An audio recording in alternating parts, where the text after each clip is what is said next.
What's up, everybody? Welcome into another episode of Profit Picks. If you are new, we always start this show by being transparent. Yesterday, I went 2-0 in college basketball. I went 4-4 in NBA. So overall, it was a profitable day.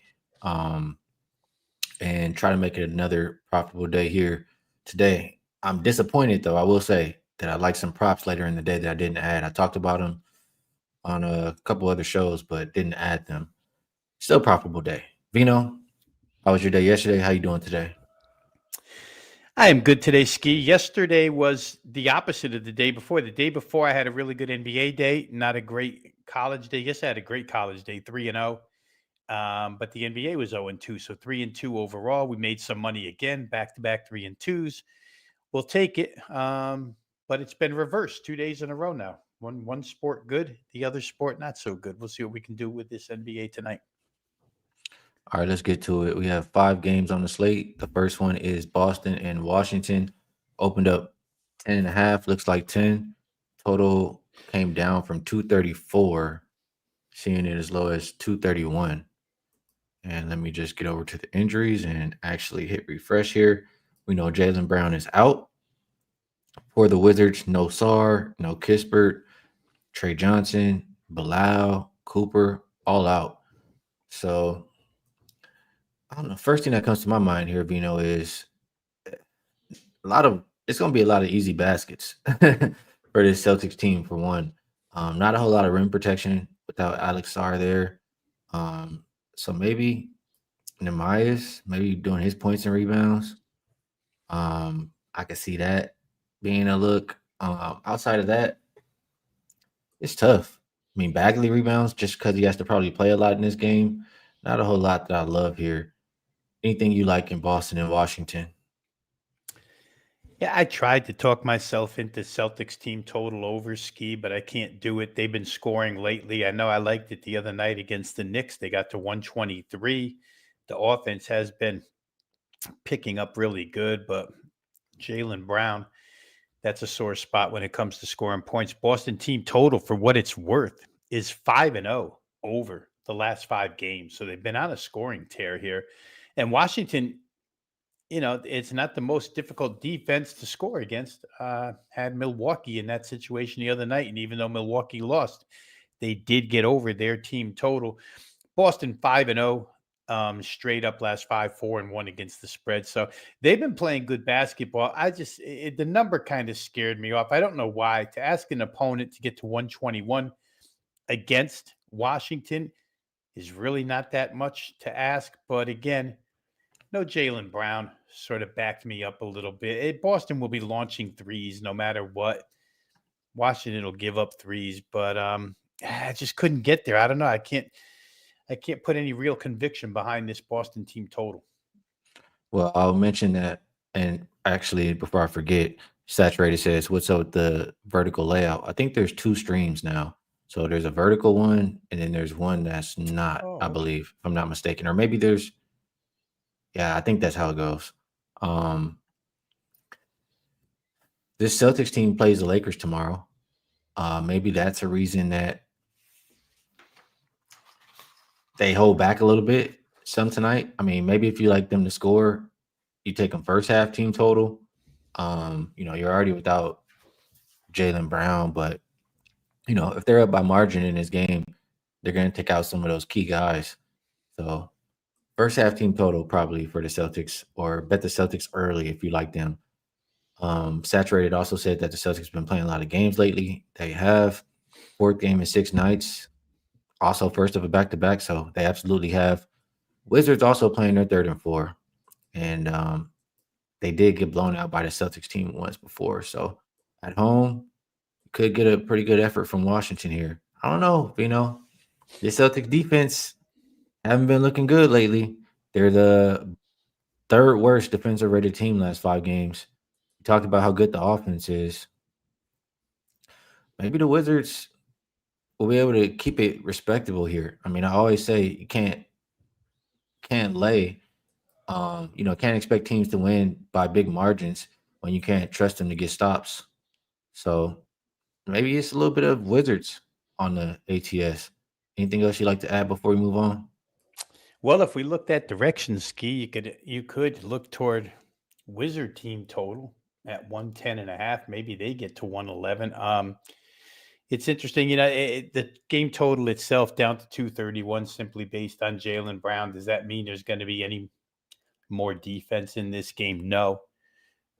Does it mean there'll be no more offense? Probably not on the Boston side, but on the Washington side, there could be. So you mentioned how many, you mentioned points at the rim could be easy too. I guess there's a lot of ways to look at it. I just can't convince myself of any of them. All right, and there's WagerTalk coming in saying there's a vertical and horizontal feed. This is optimized for YouTube Shorts. Head to our live video page to get the desktop feed. So, Hmm. different ways to watch the show today, and maybe going forward as well. Mark, appreciate you tapping in. I think I got to get. Yeah, I feel like I have to push the button on this dirty dog here. Um, looking at a little bit more. Yeah, I'm gonna think about it a little bit longer, but actually, those tens are starting to go away. I mean, open 10.5, 10 starting to go away. Everybody's betting the Celtics, and this line is coming down with this terrible defense on the front of a back-to-back playing their fourth in 6 days. I feel like I have to do it, Vino. I came to the show today. I told you I have my wallet open. Yeah. I'm not going to hold up the show for just a second, but maybe while you break down the next game, I'll get down on that 10 for the Wizards. All right.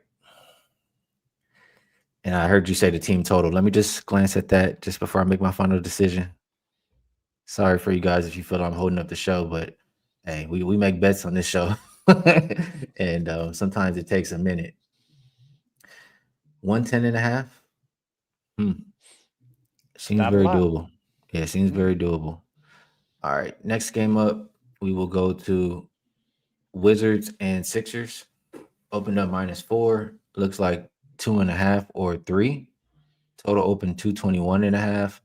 And all the way up to, or not all the way up, but went up a point and a half to 223. As far as injuries are concerned here, a lot of them. You have Embiid questionable, PG, Oubre, and Watford all out. For the Warriors, Tuhey, Curry out, Post, Kaminga, Jackson Davis, Horford, Butler all questionable.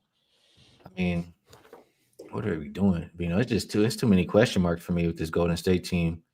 Um, if you do get Jimmy out there, I feel like he can cause Maxi a little bit of trouble in the half court.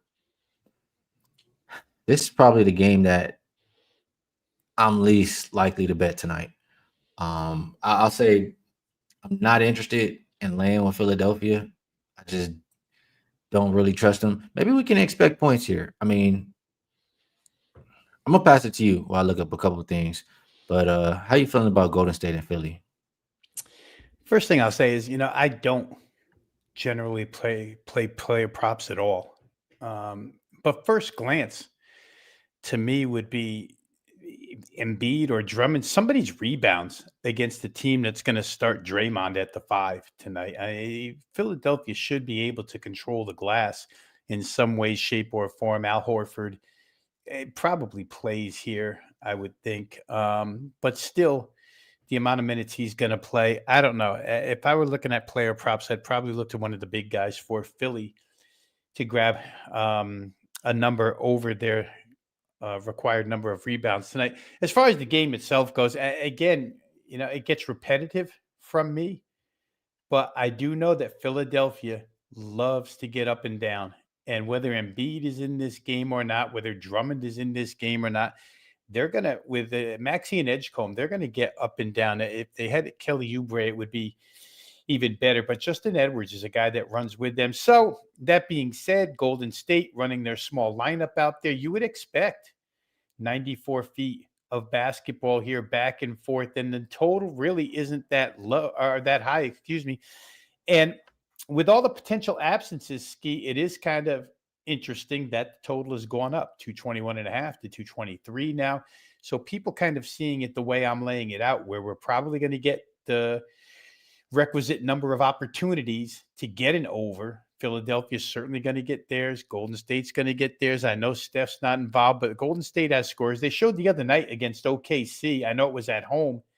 They did get to 112. There's a cross-country flight to, talk about here. I mean, that the way that the NBA has lined up their Tuesday nights now, and they play that game extremely late. Even on the West Coast, an 8:10 start is late for a basketball team. Generally, it's a 7:30 or 7:40. An 8:10 start, play the game against OKC, get on the plane, fly across country to Philly. Maybe that could take a little something out of the defensive legs of Golden State. But if I were to play this one, I think I would look over. Again, if Philadelphia, much like not the same way that Miami does, but much like Miami, they have some young legs that like to run the floor.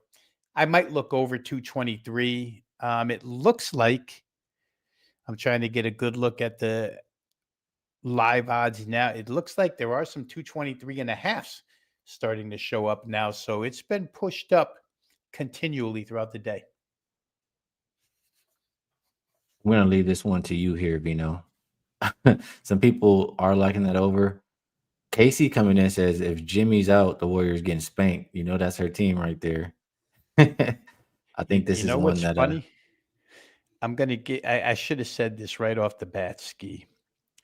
But of all the players to speak up for Golden State, it's kind of funny to me that Seth Curry just played his first game as a Warrior. He wants to talk now, but he said, we're going to get better over the next couple of games playing as a unit, and hopefully we'll get some wins until the main guys get back. I mean, I don't even know what to make of that. We're going to get better over the next couple of games. Hopefully we'll get some wins. I don't know. I just think this game will be fast paced, and you probably see if I had to play, I'd play over. fair enough. I think I'm out. I'm out on this game, Vino. Next one, Lakers and Raptors. It's a lot of different ways I'm looking at this game, honestly. Um, Open -3 for the Lakers. Flip of favorites. Raptors now as high as 2.5. Total open 234.5. Drops as low as 228.5 out there. For their injury report, no Luka, no Marcus Smart. For the Raptors, Abaji, RJ Barrett, and Jakob Pertl, um, all out. Now, first of all, I have to mention, I mean, I talked about RJ Barrett's, him being out and how that affects the Raptors. Their defense gets a little bit better, their offense gets a little bit worse. But without Jakob Pertl, that defense gets a lot worse for this Raptors team. And this is a Lakers team that hasn't had trouble scoring without Luka. I mean, they're 3-1 straight up NATS, all as underdogs, and 4-0 to the over without Luka so far this season. Those games did not include LeBron James. I like to think that he's not going to mess it up too much. They could still do some of what they were doing when he was out. I think the Lakers can score tonight. I think DeAndre Ayton should be able to do what he wants in the paint as far as points and rebounds. I think both of those are worth a look, or maybe just combine them, like I said there. Um, I think that LeBron assists are worth a look. Maybe even, I don't know how to play LeBron, but I think the Lakers can score. And I think if I'm playing one person on there is DeAndre Ayton. For the Raptors, I don't like the idea of Gabe Vincent defending more than Luka Doncic, but still, the Lakers' perimeter defense is just not good. Quickly, I can see him having success. He's been scoring a lot more without RJ Barrett the past few games. At least he's figured it out. His points prop is 17.5. So either quickly, either Ayton. Honestly, I disagree with the total coming down. We're just seeing Luka out, and they're just bringing it down just based off him. I mean, I think there's still points to be had. It's not a whole lot of pace, but matchup wise, easy baskets at the rim for the Lakers. And I mean, I guess you could look at Ingram too. I don't know who's guarding Ingram out there tonight. I don't know who's guarding quickly either. I think the over is the play, as well as the props. What do you think, Vino? I talk about it a lot over the course of the last 4 or 5 years, Ski. These injury chasers that make these giant moves in the line or create these giant moves in the line. that actually work out to our benefit when you can use reverse logic against it, right? You just laid out the case for points. I thought the same way. It's going to automatically come down just off the fact that Luka's out. You're going to see a total move. This total move happens to go from 234 to 228.5. Now, at that point, you stop and ask yourself, can they still get the 229 without Luka on the floor? And I think the answer is yes. Toronto the other night against Portland played with a little bit of pace, 239, that final hit. They played Charlotte a couple of games ago, 229. Toronto's defense, last 3 games, 118, 116, 118 allowed. Lakers team total is 113 tonight. But I think even further than that, you said it earlier, that without Pirtle at the rim, and it's interesting that Toronto really doesn't have a backup center, so to speak, that plays any type of defense. So they're apt to play a lot quicker style here, give up a few more at the rim. I just think that this is one of those instances where an injury happens, money follows the injury, and pushes it in a direction where you can capitalize by going the other way. Just a little bit of different thinking here. Matchups you described, I won't go into them, but there's plenty of guys that have matchups that they can exploit here. Seems like a low number, Skee, actually, to me, 228.5 at this point, 234. It could have stayed there, and I might have still considered over a little bit, but at this number, I think I really have to consider over. And maybe Laker team, like I say, 113 is not a lot to ask of the Lakers. One last thing I'm thinking about here is, maybe there's reason to also consider first half over. The number is shaded towards the first half over. It opened 116.5, Rob Veno. The first half over is going up. The full game is coming down. It went from 116.5. I'm seeing 117s out there. I'm seeing one shot or a couple shops 117.5. I mean, I did say the Lakers play the Celtics tomorrow. I mean, obviously they're saving Luka for that game. They think they can still possibly win this game without Luka. But if the Lakers are up, I mean, if the Lakers are down, they're probably going to pack it in the second half. That's what I'm saying. So first half, I mean, that just stands out to me. First half going up, full game coming down. Maybe there's reason to jump in and just cut it in half. Any thoughts, Vino? Yeah, we're trying to read between the lines here and see if the odds maker's telling us a little something on this one. I feel like they are. Yeah. I mean, it's a weird occurrence when full game goes down and first half goes up. I mean, you double the first half, 117.5 becomes 235, and you're staring at 228.5 for full game. So you're absolutely right. Opposite movement on both of those. So could be. Go ahead. The Raptors also play tomorrow. So that's it, It's first half for me. It makes sense. Logic school. Building, yeah. Both teams play tomorrow. If either team is getting a little spank, they're going to pack it in and save their energy for the next game. So expect the points early, first half in this game. If it gets out of hand, hey, you've already gotten paid by halftime, hopefully. So first half, 117. Go ahead and mark that on my list there. Go ahead. Open the wallet. We got time. Go ahead. B-Man says, Vino in the hoodie, we cashing today.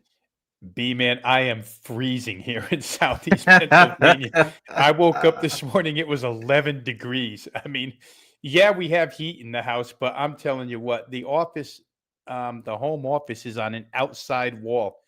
And even with the heat on, man, I was freezing in here today. So I said, you know what? I felt like telling Johnny Detroit, do you mind if I come in a hoodie today? Because I never do.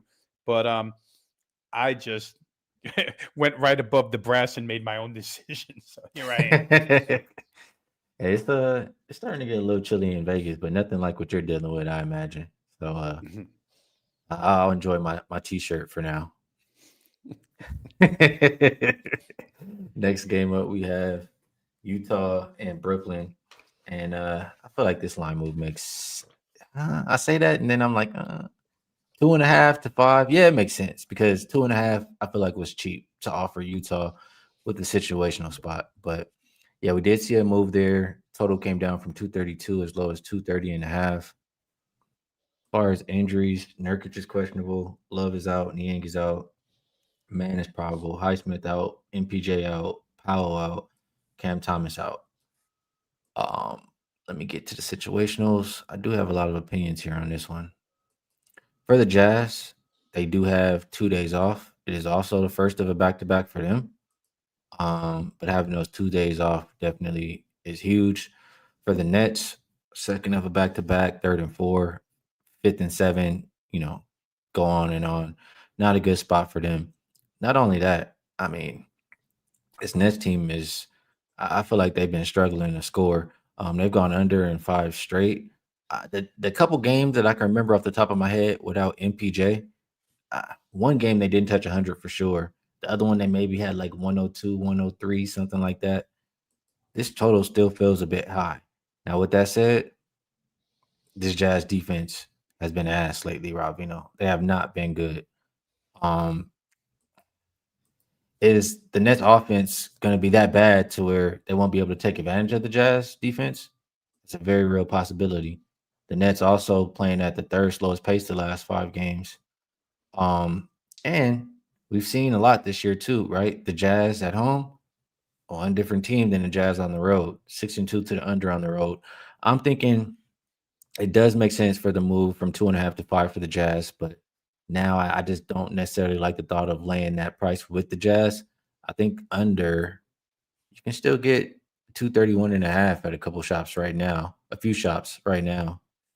I feel like that could be the move, Rob Veno. It's either that or the Jazz for me. How do you feel about this one?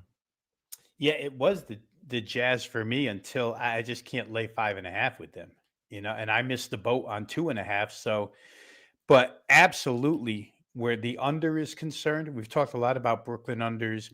We've talked a lot about what you just mentioned, Utah's dichotomy, the discrepancy between what they score at home and what they score on the road. Even with rest, they just don't score on the road. Their team total is 118.5.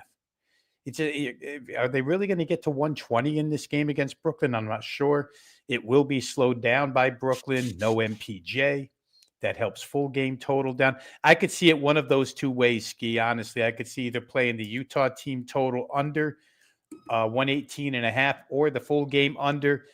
And at that point, you probably say, well, why wouldn't you just play Brooklyn team total under 113.5? How are they going to get there? So I think when you add all that up, A, B, and C, the most logical play is to keep this one under 231.5. I could see it landing somewhere in the 222, 223 range. So to me, that's the best play in this game. I think it works out real well situationally and personnel wise, who's going to be on the floor. They played once before. It hit 220. Oh, no. They didn't play once before. Excuse me. Not this season. I was going to quote Yeah, a score from last season. Nothing this year. I'm looking. Man, I do think that Brooklyn team total. I mean, one thing I just want to make sure is Brooklyn's defense has been okay lately, though. Or do we really want to exclude their defense? I'm just gonna pull up real quick. The Jazz at home has been more of their offense just falling off. Yeah, they're the second worst offensive rated team on the road so far this season. Um,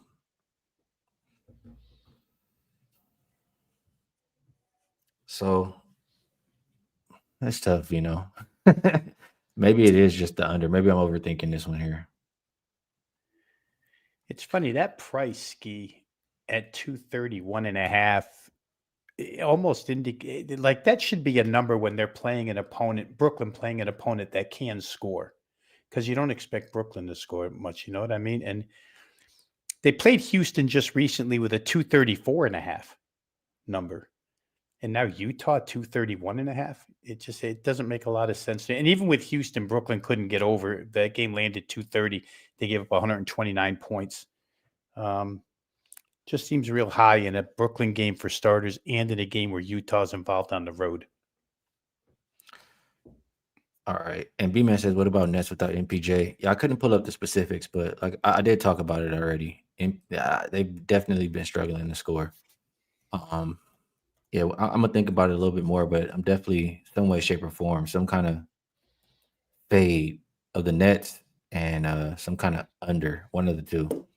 Last up here today in the association, Vino, we have Wolves and Pelicans. This one open minus 11 and a half. I'm sorry, open minus 12. It looks like 11 and a half. Total, not a whole lot of movement either. Injuries, nobody there for Minnesota. Same usual suspects for New Orleans. I'm gonna save the people's time, and I don't have anything on this game. So if you have anything, we'd love to hear it. Otherwise, we can talk a little bit of football. Yeah, my initial thought was just to run it back. Generally, when teams play back to back, I like to counter punch, maybe play counter to what the first result was. But you're playing back to back here. You just played a excessively high scoring game, and I don't see why it doesn't happen again. I mean, Minnesota, they're not the same defensive team, and they seemed almost willing to let New Orleans score the other night because Minnesota knows they can outscore them. So the numbers in a place where you can still play over at 233, 233 and a half. We know the New Orleans defense is horrific. If I were to play at Skee and I didn't, I think I would just come right back with another over between these two. It just seems like that's the way this one will go. All right, let's talk a little bit of Thursday night football. I don't have. I guess I get that banner. Put up 1 second. But Cowboys at Lions. I'm seeing. Let's take this off there. My bad. I'm seeing 3.5s now, Rob. It's been three, I believe, most of the week. We're seeing 3.5s for the Lions now. Total of 54.5. Um, I'll start off and ask just first of all, I'm trying to poke holes in the Cowboys. That's what I'm trying to do here. And they are coming off of wins versus the Chiefs, wins versus the Eagles. I mean, they allowed that struggling Eagles offense to still score 21. They allowed the Chiefs to score 28. They just outscored them. Are the Chiefs good? As much as I like Patrick Mahomes, Chiefs are not even above 500. Eagles have just been playing pretty bad the last couple of weeks. I feel like Cowboys. I don't know. Everybody's betting the Cowboys today, and the line is going towards the Lions. This is a Lions team that they lost to the Packers. They did beat the Giants, lost to the Eagles. I mean, it's a Lions team that's sitting outside of the wild card right now. This is a hungry Lions team at home, off of a loss. I mean, this is a spot where they've traditionally had success. It's very hard for me to think anything other than the Lions. All of my queries and stuff like that tell me to back the Lions here today, but everybody else wants to back the Cowboys. I think I prefer to back the hungry team. How do you feel about it, Vino? Or not that the Cowboys are not hungry, but the hungry home favorite. That's what I'm saying. Yeah, but I feel like it's almost an elimination game, Ski. Whichever team loses here probably doesn't have a realistic shot to make the playoffs when this is all said and done. I think the line movement that we've seen within the last 40 minutes, because these numbers were not 3.5 and 54.5 a little bit ago. They were 3 and 54. Each has gone up side and total. My guess is that it probably correlates to somebody knowing that Amon-Ra St. Brown is going to play. If he doesn't play, I don't want any part of Detroit, especially with all these guys are probably going to play, but 4/5 of that offensive line comes into the game with questionable tags. Like I say, they'll all go. They're all banged up. Got a couple injuries on defense. Their defense has just started to erode badly. So for Detroit, I almost think the same as Dallas. You have to outscore the opponent in order to win games at this point in time. We've seen it happen to Detroit in years past, almost every year, actually, under Dan Campbell. The defense can't stop anybody, but the offense covers it up for them. So in this instance, I would prefer team totals. I wouldn't argue anybody off of playing full game total. But right now, I don't see anybody stopping Dallas from scoring. I really don't. Detroit on the Detroit side, I think, and this is just me trying to be head coach here behind a microphone. I think what they're going to try to do is run the football. Honestly, if St. Brown is that banged up, I think they're going to try and run, but the offensive line is banged up, like I mentioned. So I don't have a ton of faith in them getting to 28, but I do have faith Dallas gets above 24.5 here. They just score on everybody. It doesn't matter. Um, their receiving core is as good as any in the game. They've gotten a little bit of a ground game going now. So I didn't play it. I'm glad actually that I held off at the start of the week from playing this because the more I looked at it the past 2-3 days, the more I think Dallas team total over is the way to go. Right, like in that Cowboys side, I think there could be a lot of points scored in this game. Um, Cowboys first half over continues to be a wagon. What is the first half number today? Yeah, they're like Probably 11 and 1 20. over. Yep, probably 28 and a half or something. 27. 27. Mm, maybe first half over in this game as well. Um, yeah, I'll think about that. But I do like the Lions for this one. So that will wrap it up for today. Moving on over to before we get to best bets, let's see what we can put up for today. Thursday. And this looks like I don't know, things are throwing off a little bit with the new stream we're doing there. So Vino, I think this should be okay. A Weekend Warrior, we still have that. You can get every play for Saturday, Sunday, and Monday for only $49. Includes 5% plays. We also have the same thing going for basketball. It's 3 days of NBA and college basketball for only $49. And if you want to go a little bit longer term, or a lot longer term actually, you can go for a 1 year pass. You'll get $500 off. Comes out to just $125 a month. And let's say you purchase Rob Veno for a year, you'll get a 25% bonus coupon. You can come check out some of my stuff as well. So a lot of different things that you can take advantage of. Vino, we'll move it over to best bets. If there's anything else you'd like to promote, feel free. And if you don't have a best bet, it's okay as well. Yeah, I'm going to just quickly promote something that I don't often do on this show, Skee. But for those who watch a lot of Wager Talk TV, who catch Skee's show on this channel, um, we're up bright and early in the morning, 10 a.m. You can get the college basketball show, which I'm a part of every single day, 10 a.m. to 11 a.m., 60 minutes. We go over as many games as we can. It's usually a feature game or two, and then the chat. It's open to the chat to select games, and we'll just talk about them at random, give you what we know on each. So if you're into college hoop as well, 10 a.m. to 11 a.m., the show is called Full Court Press. Myself, Brian Power, and Adam Trigger. Um, boy, I hate when I have to do this, but I can't leave a best bet here today, Skee. I came on before the show talking to you, and I said, I absolutely hate this card in the NBA, and I can't find a good reason to suggest a best bet. There's a couple of things I might get to personally for a small amount, but as we speak right now, I don't really like anything enough. The NFL game, if I had to, I'd be playing like I said, the Dallas Cowboys team total over. But for today, I'll take a pass on the best bet. Well, that's okay, Vino. I am actually opening up that wallet right now, and There I'm we go. putting in two bets for the both of us. How about Okay. that? So, place bet, and we are good. So, best bets for today, and before I get my best bet, I will mention college basketball has been pretty nice start for myself. I am 14-5, so hopefully we can keep some of that magic going. Haven't been betting every day, but the bets I have been making have been doing pretty well. Best bets for the show. Two, because one, I didn't give one yesterday, and we're going to give one as well for Rob today. First off, we're going with the dirty dog. And those 10s, I mean, it looks like they could go away, but Boston running up a back to back. What is it? Fourth and 6 nights for them. And they play the Lakers tomorrow. That's without Jaylen Brown tonight. Um, Clearly, you know which game they care more about. Also, Boston's defense has just been so horrific. They're the third worst defensive rated team. You can't be laying double digits on the road playing defense like that. So for that reason, I'll give the Wizards plus 10.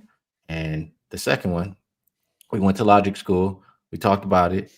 Both teams on the front end of a back to back, but there's a lot of matchups to take advantage of for at least the first 24 minutes. So we're going Lakers and Raptors over 117 in the first half. Those will be the two best bets for the show today. Vino, I always appreciate you taking the time to break these games down with me.